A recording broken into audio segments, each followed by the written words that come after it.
আসসালামু আলাইকুম। আমন্ত্রণ জাগো ফুটবলে, সঙ্গে আছে আমি আফরিন সুমনা। শুরুতেই জানিয়ে দিচ্ছি সংবাদ শিরোনাম। আমরা ফ্রান্সকে ভয় পাই না, ভয়টা ওদেরই হওয়া উচিত, ফ্রান্সকে ইয়ামালের হুঁশিয়ারি। আর্জেন্টিনা ম্যাচের আগে বড় ধাক্কা খেল সুইজারল্যান্ড। সাইবার হামলার শিকার আর্জেন্টিনা ফুটবল অ্যাসোসিয়েশন। নীরবতা ভাঙলেন দুর্ভাগা ভিনিসিয়াস, আমি ক্ষমা প্রার্থী এবং লড়াই চালিয়ে যাব।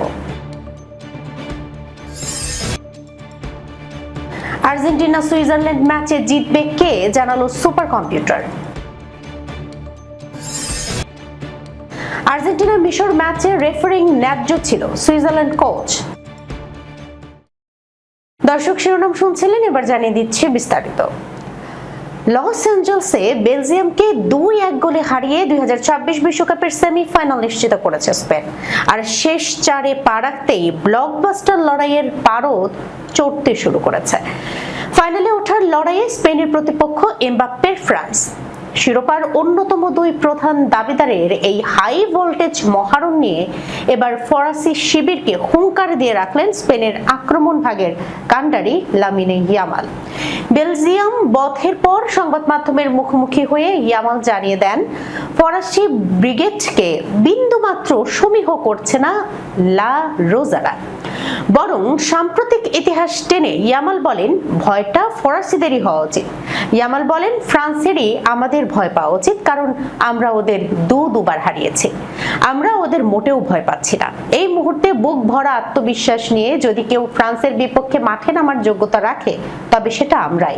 আমার স্পষ্ট মনে হয় আমরাই এই টুর্নামেন্টের সেরা দল। স্প্যানিশ সমর্থকদের আশ্বস্ত করে এই তরুণ জাদুকর আরো যোগ করেন, দলের সবাই এখন দারুণ খুশি এবং উত্তেজিত। আমরা সেমিফাইনালে নিজেদের সবকিছু উজাড় করে দেব। সমর্থকেরা যেন আমাদের উপর পূর্ণ আস্থা রাখেন এবং আপাতত শেষ চারে ওঠার আনন্দ উদযাপন করেন।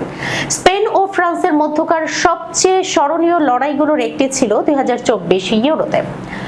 সেবার স্পেনের হয়ে দুর্দান্ত এক গোলে সমতা ফিরিয়েছিলেন ইয়ামাল, যা শেষ পর্যন্ত 2-1 ব্যবধানে জয় এনে দিয়েছিল তার দলকে। তিনি বলেন, আশা করি সেটা আবার হবে। আমি সত্যিই চাই সেই দিনটা এখনই আসুক। ফ্রান্সের বিপক্ষে কৌশলগত এবং মানসম্পন্ন এক লড়াইয়ের অপেক্ষায় আছেন বার্সেলোনার এই খেলোয়াড়। তিনি বলেন, আমি আশা করছি তারা আমাদের বিপক্ষে আক্রমণাত্মক খেলবে, তবে পুরো ম্যাচ ধরে নয়। 2026 ফিফা বিশ্বকাপের কোয়ার্টার ফাইনালে আর্জেন্টিনার মুখোমুখি হওয়ার আগে বড় ধাক্কা খেয়েছে সুইজারল্যান্ড। দলের অন্যতম সেরা পারফর্মার জোহান মানজাম্বি চোট কাটিয়ে ফিরতে না পারায় গুরুত্বপূর্ণ এই ম্যাচে খেলতে পারবেন না। সুইস কোচ মুরাদ ইয়াকিন সংবাদ সম্মেলনে নিশ্চিত করেছেন, হাঁটুর চোটে ভোগা 20 বছর বয়সী এই অ্যাটাকিং মিডফিল্ডার এখনো পুরোপুরি ফিট নন। একই কারণে কলম্বিয়ার বিপক্ষে শেষ 16 ম্যাচেও মাঠের বাইরে ছিলেন তিনি। মানজাম্বির অনুপস্থিতিকে বড় ক্ষতি হিসেবেই দেখছেন ইয়াকিন। বিশ্বকাপের গ্রুপ পর্বে সুইজারল্যান্ডের আক্রমণ ভাগের সবচেয়ে উজ্জ্বল নাম ছিলেন এই তরুণ। মাত্র 200 মিনিট মাঠে থেকে তিনি করেছেন 3 গোল এবং 2টি অ্যাসিস্ট। সংবাদ সম্মেলনে ইয়াকিন বলেন, দুর্ভাগ্যজনকভাবে মানজাম্বির চোট আমাদের জন্য বড় ধাক্কা। সে দারুণ ছন্দে ছিল এবং মাঠে তার উপস্থিতি পুরো দলের উপর ইতিবাচক প্রভাব ফেলত। টুর্নামেন্ট জুড়ে আমাদের পারফরমেন্সে তার অবদান ছিল গুরুত্বপূর্ণ, কিন্তু দুর্ভাগ্যবশত সে এই ম্যাচে খেলতে পারবে না। গ্রুপ পর্বে বসনিয়া হার্জেগোভিনার বিপক্ষে জোড়া গোল করে সুইজারল্যান্ডের বিশ্বকাপ যাত্রায় নতুন গতি এনেছিলেন মানজাম্বি। তবে তাকে ছাড়া শেষ 16তে কলম্বিয়ার বিপক্ষে 120 মিনিট গোলশূন্য লড়াইয়ের পর টাই ব্রেকারে জয় তুলে নিতে হয়েছে সুইসদের। আর্জেন্টিনার বিপক্ষে অতীত রেকর্ডও সুইজারল্যান্ডের পক্ষে কথা বলছে না। দুই দলের সবটি দেখার কোনোটিতেই জয় পায়নি ইউরোপের দলটি। সর্বশেষ 2014 বিশ্বকাপের শেষ 16-এ মুখোমুখি হয়েছিল দুই দল। সেবার অতিরিক্ত সময়ে আনহেল দি মারিয়ার একমাত্র গোলে 1-0 ব্যবধানে জয় পেয়েছিল আর্জেন্টিনা। বিশ্বকাপের শেষ ১৬তে মিশরের বিপক্ষে আর্জেন্টিনার ৩-২ গোলের সেই অবিশ্বাস্য জয় নিয়ে বিতর্ক যেন শেষই হচ্ছে না। গত মঙ্গলবার আটলান্টায় অনুষ্ঠিত সেই ম্যাচের রেফারিদের তীব্র সমালোচনা করে আর্জেন্টিনার ফুটবল অ্যাসোসিয়েশনের অফিসিয়াল অ্যাকাউন্ট থেকে কিছু মেইল পাঠানো হয় সাংবাদিকদের কাছে। তবে আর্জেন্টিনার ফুটবল কর্তৃপক্ষ দ্রুতই বিষয়টি পরিষ্কার করেছে। তাদের দাবি তারা এক ভয়াবহ সাইবার হামলার শিকার হয়েছে এবং ওই মেইলগুলো তাদের নয়। মিশরের বিপক্ষে একসময় ২-০ গোলে পিছিয়ে থেকে টুর্নামেন্ট থেকে ছিটকে যাওয়ার শঙ্কায় পড়েছিল বর্তমান বিশ্ব চ্যাম্পিয়নরা, কিন্তু শেষ মুহূর্তে দুর্দান্ত প্রত্যাবর্তনে ম্যাচ জিতে কোয়ার্টার ফাইনালে জায়গা করে নেয় তারা। এই হারের পর ক্ষুব্ধ মিশরীয় ফুটবল অ্যাসোসিয়েশন বিশ্ব ফুটবলের সর্বশেষ নিয়ন্ত্রক সংস্থা ফিফার কাছে রেফারি ও ম্যাচ অফিসিয়ালদের বিশ্বকাপ থেকে বহিষ্কারের আনুষ্ঠানিক দাবি জানায়। তাদের অভিযোগ, ফরাসি রেফারি ফ্রান্সোয়া লেতেক্সিয়ে ও তার দল আর্জেন্টিনার পক্ষে পক্ষপাতিত্ব করেছেন। এরই মধ্যে নতুন বিতর্ক উস্কে দেয় আর্জেন্টিনার সংবাদ মাধ্যম লা কায়ে। তারা জানায় ম্যাচের পর এএফ এর অফিসিয়াল মেইল অ্যাকাউন্ট থেকে সাংবাদিকদের কাছে কিছু মেইল পাঠানো হয়। সেখানে লেখা ছিল আর্জেন্টিনা জিতেনি এবং এই ফলাফল আসলে দুর্নীতিগ্রস্ত রেফারিং এর ফসল। সংবাদ মাধ্যমটি আরো জানায়, এএফ এর অভ্যন্তরীণ সূত্রে জানা গেছে মিশরীয় বংশোদ্ভূত একদল হ্যাকার এই সাইবার হামলার পেছনে রয়েছে। বিশ্বকাপের শেষ ১৬র ম্যাচে নরওয়ের কাছে ২-১ ব্যবধানে হেরে ব্রাজিলের আকস্মিক বিদায়ের ৫ দিন পর অবশেষে নীরবতা ভাঙলেন ভিনিসিয়াস জুনিয়র। সামাজিক যোগাযোগ মাধ্যমে দেয়া এক আবেগঘন বার্তায় সেলেসাওতের এই ফরওয়ার্ড তার গভীর কষ্টের কথা প্রকাশ করেছেন, ভক্তদের কাছে ক্ষমা চেয়েছেন এবং ব্রাজিলকে আবারও বিশ্বের শীর্ষে ফিরিয়ে নিয়ে যাওয়ার প্রতিশ্রুতি দিয়েছেন। চলতি বিশ্বকাপে ব্রাজিলের বিদায়টা হতাশার হলেও ব্যক্তিগতভাবে ভিনিসিয়াস ছিলেন দলের সবচেয়ে উজ্জ্বল পারফর্মার। পুরো টুর্নামেন্টে তিনি 4টি গোল এবং 1টি অ্যাসিস্ট করেছিলেন, কিন্তু তার এই দুর্দান্ত পারফরম্যান্সও ক্যানারিনহাদের সাম্প্রতিক ইতিহাসের অন্যতম হতাশাজনক বিশ্বকাপ অভিযান রুখতে পারেনি। প্রায় 4 বছর পর একটি বিশ্বকাপ হতাশার পর আমাকে আবারও ভাবা লাগছে যে আমি কি লিখব।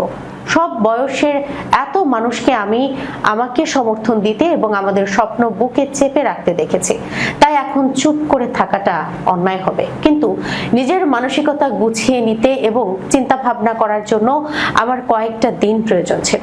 জাতীয় দলের জার্সি পরা আমার জীবনের সবচেয়ে বড় গর্ব, আর বিশ্বকাপের শেষ ১৬ থেকে ছিটকে যাওয়া এমন এক অনুভূতি যা ভাষায় প্রকাশ করা কঠিন। আমি জানি আমি কতটা প্রস্তুতি নিয়েছিলাম, কতটা মনোযোগ নিবদ্ধ করেছিলাম এবং আপনাদের ও আমার পরিবারের জন্য আমি এটা কতটা চেয়েছিলাম। বিশ্বকাপে কোয়ার্টার ফাইনালে আগামীকাল সকালে আর্জেন্টিনা ও সুইজারল্যান্ড মুখোমুখি হতে চলেছে। এই লড়াইয়ে কে জিততে পারে তা নিয়ে পূর্বাভাস দিয়েছে অপ্টার সুপার কম্পিউটার। এই ম্যাচ শুরুর আগে 25,000 সিমুলেশন চালিয়েছে অপ্টা। তারই ফলাফলে দেখা গেছে নির্ধারিত 90 মিনিটে আর্জেন্টিনার জয়ের সম্ভাবনা 57.1%। একই সিমুলেশনে সুইজারল্যান্ডের জয়ের সম্ভাবনা দেখানো হয়েছে 18.7%। বাকি 24.2% ক্ষেত্রে ম্যাচ ড্র হওয়ার সম্ভাবনার কথা বলা হয়েছে, অর্থাৎ খেলা গড়াবে অতিরিক্ত সময়ে। তবে বারবার প্রত্যাশিত হিসাব নিকাশ উল্টে দেওয়ার অভ্যাস যেন গড়ে তুলেছে আর্জেন্টিনা। এরপরও সার্বিকভাবে শেষ 4-এ উঠে শিরোপা রক্ষার লড়াই টিকিয়ে রাখার ক্ষেত্রে তাদের সম্ভাবনা দেখানো হয়েছে 69.4%। অন্যদিকে ইংল্যান্ড বা নরওয়ের বিপক্ষে সেমিফাইনালে ওঠার সম্ভাবনা সুইজারল্যান্ডের জন্য দেখানো হয়েছে 30.6%। 2026 বিশ্বকাপের অন্যতম আলোচিত ম্যাচ হয়ে উঠেছে আর্জেন্টিনা ও মিশরের মধ্যকার লড়াই। ম্যাচটিতে রেফারির কয়েকটি সিদ্ধান্ত নিয়ে মিশরীয়দের প্রশ্ন তোলার পর থেকেই বিষয়টি ফুটবল অঙ্গনে ব্যাপক আলোচনা সৃষ্টি করে। তবে এই বিতর্কে মিশরের পক্ষ নেননি সুইজারল্যান্ডের প্রধান কোচ মুরাত ইয়াকিন, ফ্রান্সের কোচ দিদিয়ের দেশম এবং স্পেনের কোচ লুইস দে লা ফুয়েন্তের মতো তিনিও মনে করেন আর্জেন্টিনার ম্যাচের রেফারিং ছিল স্বচ্ছ ও ন্যায্য। আর্জেন্টিনার কাছে মিশরের 3-2 ব্যবধানে হারের পর ম্যাচটি নিয়ে নানা সমালোচনা সামনে এলেও ইয়াকিন সেসব অভিযোগকে গুরুত্ব দিতে নারাজ। আর্জেন্টিনাকে রেফারিরা বাড়তি সুবিধা দেন কিনা এমন প্রশ্নের জবাবে তিনি বলেন, আমি সাধারণত মনে করি ম্যাচগুলো ন্যায্যই হয়েছে। আজকাল VAR এবং প্রযুক্তির সাহায্যে সবকিছুই নিয়ন্ত্রণ করা সম্ভব। আর্জেন্টিনার খেলার ধরন বেশ কঠিন ও আগ্রাসী। তারা প্রতিটি ম্যাচেই তাদের চতুরতা ও কৌশল দেখায়। তারা প্রচন্ড আবেগ ও জেদ নিয়ে খেলে, আর আপনি যদি মাঠে তাদের সামনে শক্ত হয়ে দাঁড়াতে না পারেন তবে তাদের হারানো কঠিন। কিন্তু আমি বলবো না যে সেখানে খারাপ বা নেতিবাচক কিছু ঘটেছে। রেফারিং নিয়ে ম্যাচ পরবর্তী বিতর্ক প্রসঙ্গে সুইজারল্যান্ড কোচ আরো বলেন, ম্যাচ শেষ হওয়ার পর কথা দিয়ে কিছু সমাধান করার চেষ্টা করা উচিত নয়। যা করার সুযোগ তা খেলার ওই 90 মিনিটের মধ্যেই আসে। ম্যাচ শেষে অপমান বা কাদা ছোড়াছুড়ি করা একেবারেই অর্থহীন। দর্শক, এই ছিল এখনকার মতো জাগো ফুটবলে। যাওয়ার আগে শিরোনামগুলো জানাচ্ছি আরো একবার। আমরা ফ্রান্সকে ভয় পাই না, ভয়টা ওদেরই হওয়া উচিত, ফ্রান্সকে ইয়ামালের হুঁশিয়ারি। আর্জেন্টিনা ম্যাচের আগে বড় ধাক্কা খেল সুইজারল্যান্ড। সাইবার হামলার শিকার আর্জেন্টিনা ফুটবল অ্যাসোসিয়েশন। নীরবতা ভাঙলেন দুর্ভাগা ভিনিসিয়াস, আমি ক্ষমা প্রার্থী এবং লড়াই চালিয়ে যাব। আর্জেন্টিনা সুইজারল্যান্ড ম্যাচে জিতবে কে, জানালো সুপার কম্পিউটার। আর্জেন্টিনা মিশর ম্যাচে রেফারিং ন্যায্য ছিল, সুইজারল্যান্ড কোচ। এখনকার মতো এই পর্যন্ত। এতক্ষণ পর্যন্ত যারাই সঙ্গে ছিলেন সবাইকে ধন্যবাদ। আল্লাহ হাফেজ।